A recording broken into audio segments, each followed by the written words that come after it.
Hi friends.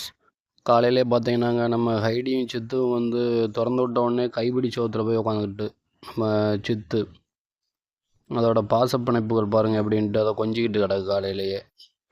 எப்படின்னு ஒரு ஒரு வாரத்தில் கால் ஓரளவுக்கு ரெடி ஆயிருன்னு நினைக்கிறேன் ஃப்ரெண்ட்ஸ். பார்ப்பேன் எவ்வளோ சீக்கிரத்தில் ரெடி ஆகுதுன்ட்டு. சரி, கூட்டுக்குள்ளே அடைச்சிருந்து அதுக்கு ரொம்ப ஒரு மாதிரி இருக்குன்ட்டு டெய்லி திறந்து விட்ருவேன். அது அப்படியே வெளியில் எவ்வளோ தூரம் பறக்க முடியுமோ அவ்வளோ தூரம் பறந்து கொஞ்சம் அப்படியே உட்காந்து இளைப்பாருது.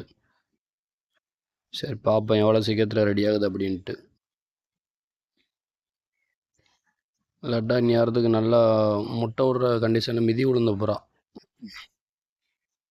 சரி, பார்ப்பேன் எவ்வளோ சீக்கிரம் ரெடி ஆகுதுன்ட்டு. நம்ம காட்டுப்புறா சங்க தலைவர் பாருங்க, எல்லாத்தையும் காலையில் கூட்டு வந்துட்டான். வழக்கமாக இவளுக்கு நம்ம வீட்டில் நல்லா இறை கிடைக்கனால டெய்லி வந்துடுவாங்க.